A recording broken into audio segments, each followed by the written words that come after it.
Hello and welcome back to Not Conquering the World as Luxembourg. Last time we ended the Hell War in the Netherlands with a cheeky nuke.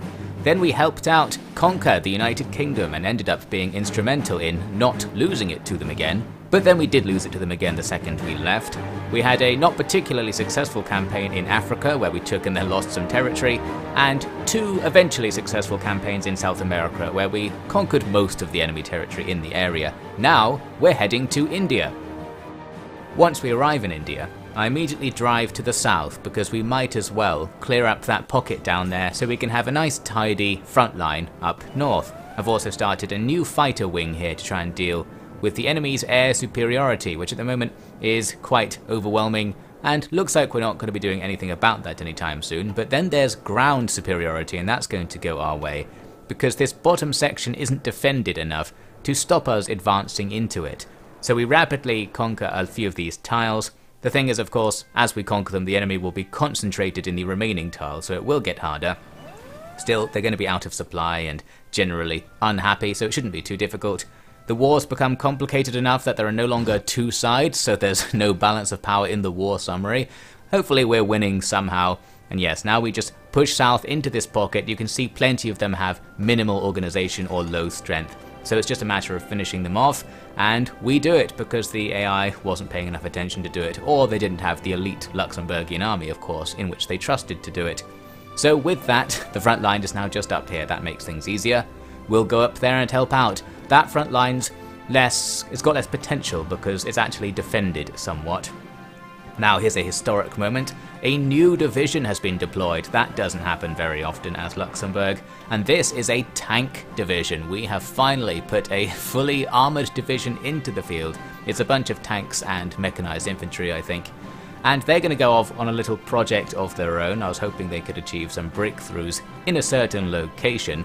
Meanwhile, the Luxembourgian forces help push the front line very gradually forwards. We basically managed to push it towards this river line.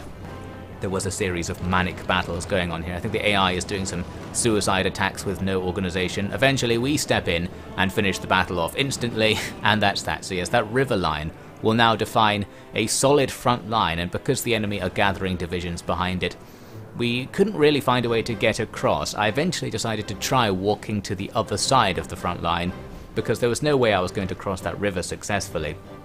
As for my tanks, this is where I sent them, back down to that Ivory Coast theatre, because I thought maybe these tanks can finish off the bit I never got to, take that enemy capital defended by the Belgians of all people.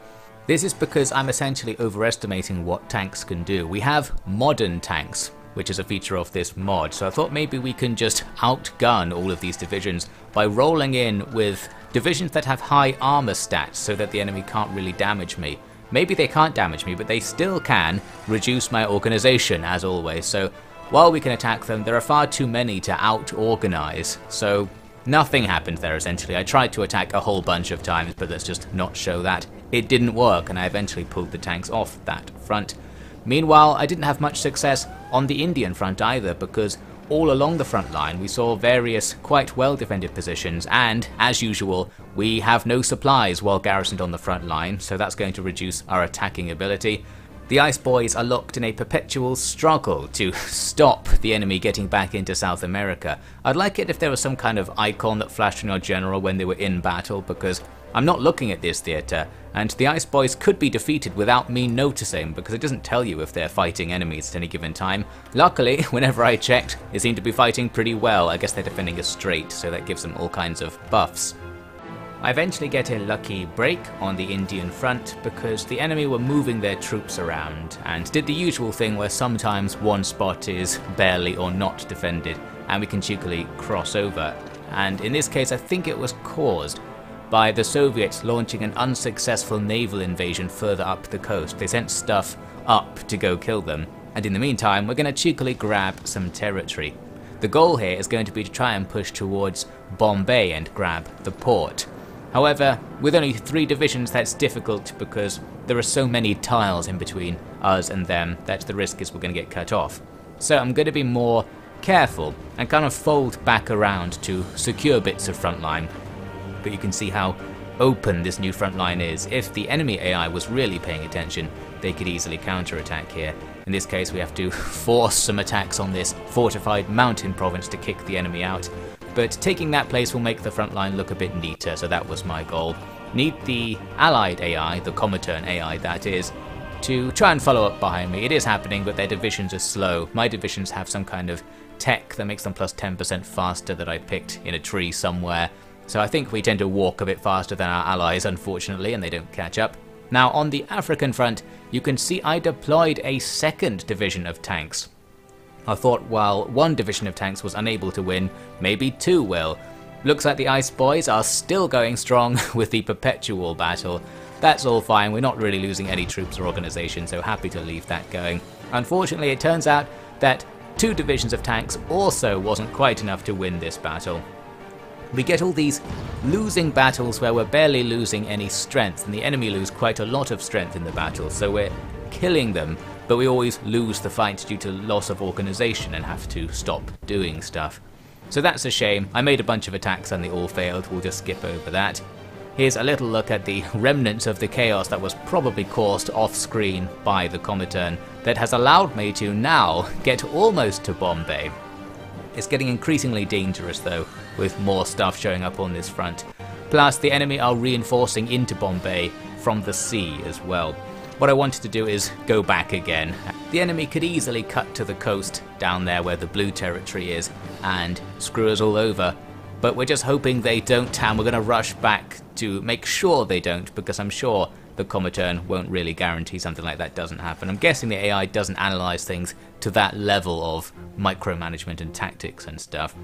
In Africa, I was sitting there just despairing, no supplies, no organisation, no hope, and then I see a nuke going off over our troops, well not our troops, our side's troops, so it looks like the allies have now got nukes in play. We need to worry about that because if we concentrate our troops too much, the AI might decide to just nuke us.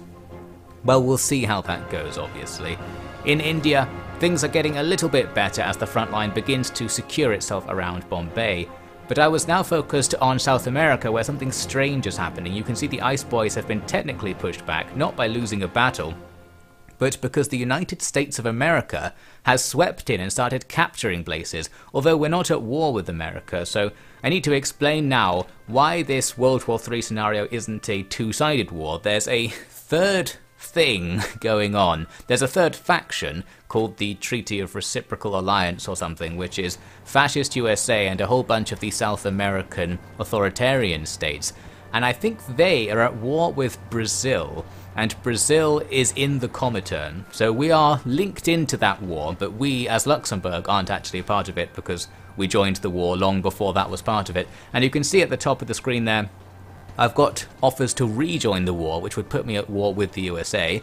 I don't want to be at war with the USA, so I'm just ignoring all that. But that's why the Ice Boys have been defeated. Our side is rapidly losing territory in South America, but my troops have been spared since I didn't join the war, so that was a correct decision, I suppose.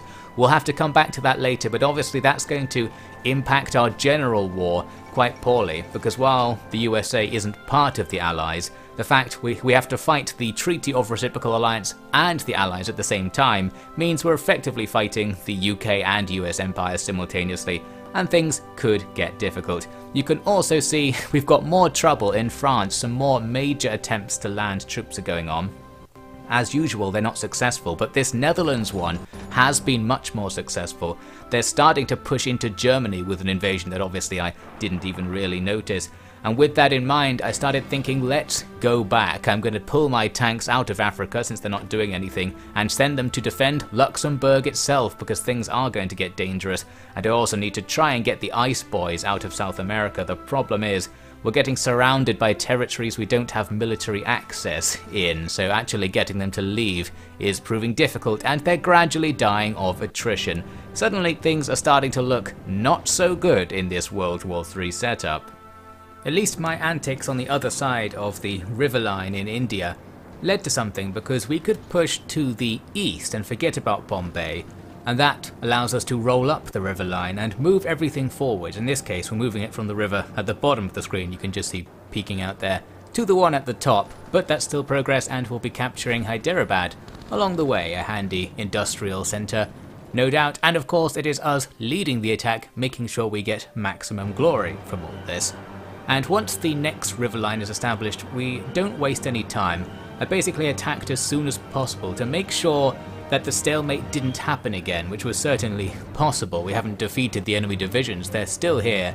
So we're going to very quickly set up our positions on the other side of the river, have the allies flow through, and that will just make sure we don't end up being stalemated.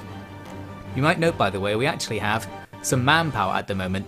This is because we've reached some compliance levels that we need in our occupied territories like Czechoslovakia, so they're now donating more manpower. And I have enough power to be recruiting more divisions in Luxembourg, which is needed because the war is creeping towards Luxembourg as the Netherlands very slowly expands itself nearby, so I do need to keep going back to keep an eye on that as I micro my divisions in India. There's some really good news. The big war in the Middle East is finally coming to an end by the looks of things. There was a gigantic conflict with massive numbers of divisions here. We ignored it in this series, it didn't manage to make the cut on my world tour, but my air force was there. Therefore I will claim that it was the presence of my air force fighting in that theatre that allowed our side to win, and we'll grab some glory there as well. Now I'm pushing west to go back to Bombay after failing to capture it before. And here's some nice news. The Ice Boys ended up getting kicked out of the jungle, which avoids them dying of attrition, and that's just because the United States has swallowed up everything, so we're being kicked out due to lack of military access or something.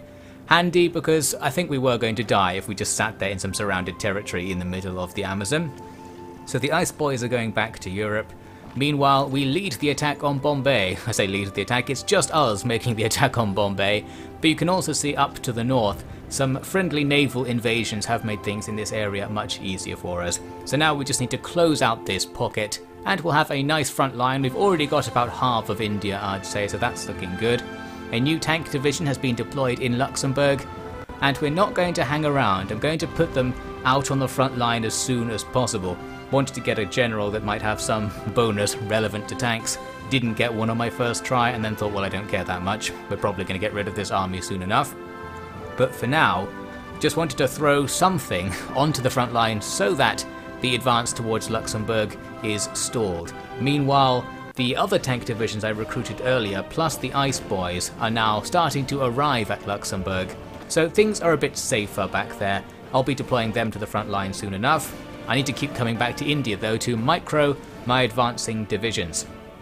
We're starting to see a situation similar to what we saw in China before, where the front line isn't that heavily defended, and often just behind it there's nothing, so if you make a small breakthrough you can just keep going, but we don't really want to because we'll run out of supplies. This though ended up being an exception. I pushed this big column up into enemy territory, and while I should fold down to the southwest now to complete the encirclement and just bring up the allied front line to where I am now, I decided instead I'm just going to go take their capital. It's only a few tiles away, it's completely undefended. Even though it's not the right thing to do in the game, it felt like the right thing to do from a propaganda victory standpoint. So we're just going to march north, ignoring the fight, and go to Delhi. There's nothing there, which is very handy because it was heavily fortified. I think it had level 10 forts, and now it's going to be ours. Obviously our supplies will now go out the window because someone can just cut us off while they're walking around on the front line there, and that will be the end of our supply line. Now I'm going to switch back to microing something else, starting to try and make some offensives against the Netherlands front, but instantly I see my tanks aren't having any luck. There was, though, less stuff on the east side of this block, so I decided to split the infantry out from the tanks, have all of the infantry be in the Ice Boys, and have all of the tanks be together to attack on the right hand side. And this is more successful because our setup with 3 tank divisions is strong enough to push back some of the lesser defended tiles. We instantly set up a salient, and the Ice Boys have been set up on our front line to follow behind our tanks and just try to hold down the random spaces we're going to be capturing by doing this. With any luck, the allied divisions will do the same thing, and that will all be good. Here's me making the walk of shame back from the enemy capital. We captured it, we sat there for a while, now we have to go back because there are no supplies, so we're going to make a rear attack on another part of the front line to force our way back into friendly territory. Luckily there's not too much here, so they can't really stop us. It's just that our supplies are so low we can barely move, so it's taking us ages to get out of there. Meanwhile, here's our nice salient we've created, and we're just going to keep going. My goal here is to push all the way north to the sea, so that everything to the right of the screen will be cut off from the main pocket, and then maybe something good will happen. We win several battles as enemies walking past the front line accidentally encounter our blitzkrieg, but then we are good to go. After that I have to cross a river to attack the next place, but I did a bit of attack planning to build up some buff, and then it was fine in the end. And as I was doing this, you can see the allies nearby kicked into gear and started clearing out everything over to the right. So we're making some good progress, and once again we can claim that it is the Luxembourgian vanguard not only doing most of the work but inspiring our allies to bother making some attacks. So very quickly we start to shrink the pocket of Netherlands resistance here, make our front line a bit shorter, and probably kill some enemy troops since a whole bunch got cut off. They're going to get deleted off to the right. The game is struggling to handle how brilliant our strategy has been. The only problem we really have now is that it's hard to micro this micro requiring front and the India micro requiring front at the same time. In both cases we need to be very careful about selecting where our divisions will attack, but because both are happening in real time we have to keep leaving one to attend to the other, so that reduces our efficiency. Looks like someone on our side is nuking the Netherlands there. That's going to help us out a little bit, and now we're going to try and push down the coast and surround another pocket. I want to move west and then south to cut off another chunk. Some very realistic modern military strategies going on here with the use of our fast and powerful tanks. It looked like it was going to work, but something strange happens. You can see me pushing south here to complete the encirclement of a couple of blocks, but then someone takes the territory behind me that I was driving from, and then all of my tanks disappear. I was just like, wait, what?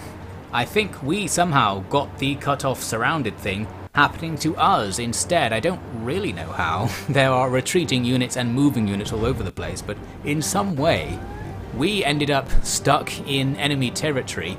We couldn't fight our way out, or the game doesn't work like that or something, and we just surrendered. Well, Luxembourgian troops can't surrender. I pressed the button on my desk and they all self-destructed to avoid capture. But that's a shame, because those 3 tank divisions were like 10 years in the making. That's manpower we are not going to be getting back anytime soon. We had nearly got to the point when we could play the game for a moment there, and once again we are kicked back to just using our scraps. But still, strategically, what we did worked. The advance of the Comitern in that sector is now pretty powerful. We were taking tons of territory, so we can certainly claim the glory anyway. Any advances made on that front were definitely Luxembourg's fault. I tried to take Delhi again there and fail because it's now garrisoned. If only our allies had come with us before. Clearly we were ahead of our time. But yes, very inconvenient for us.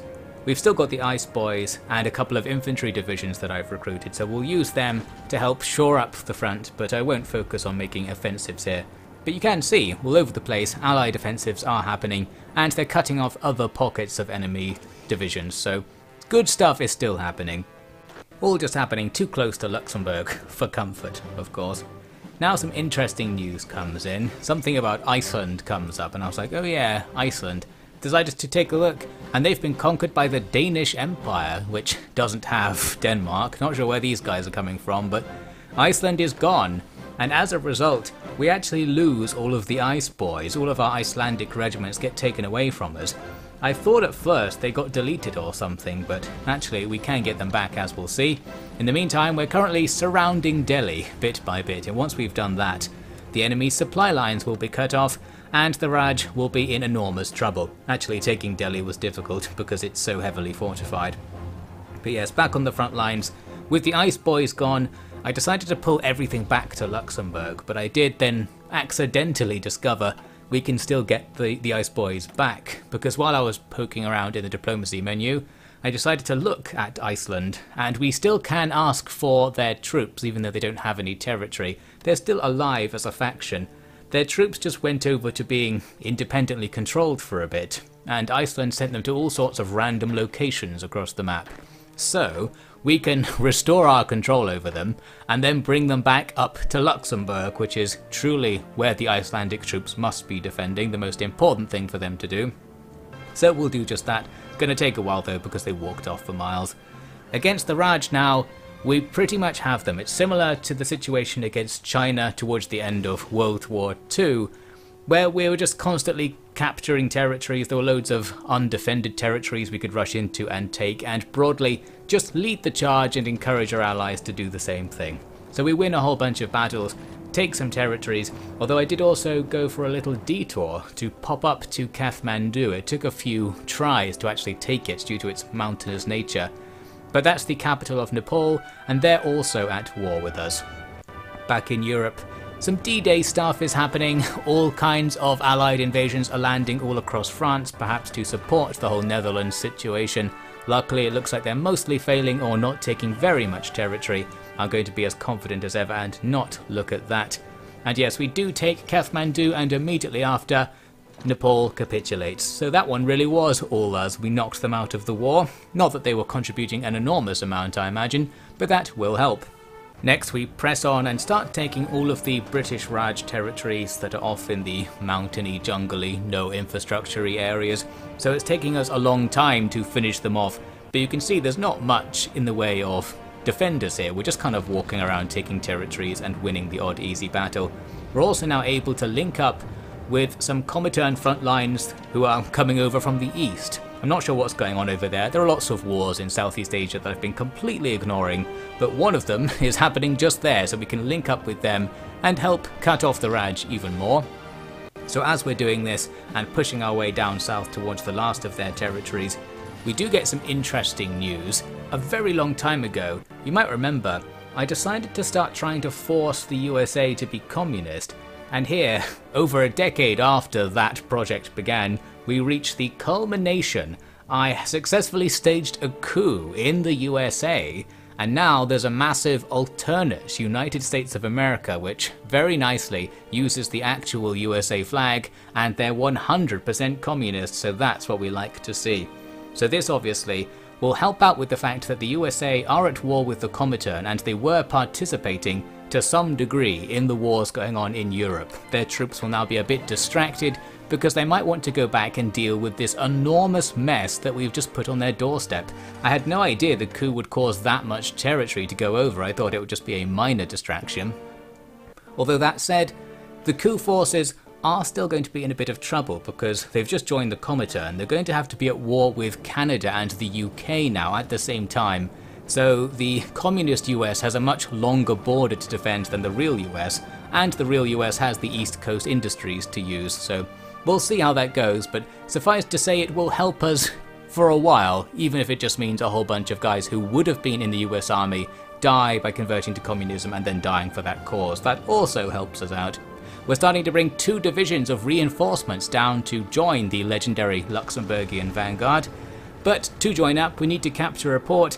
So here's me driving into Rangoon and essentially finishing off the Raj in the area to grab just such a port. So yes, the Raj is dead. They have capitulated by this point, and you can see it now says we are winning the British-Soviet war by a big margin, probably because the USA, who are on the enemy side, are very busy with this whole thing that's going on here. We can see some successful defences going on. They're not pushing us back right away, but you can also see we're gradually being surrounded up top as Canada and the USA move around for the surround.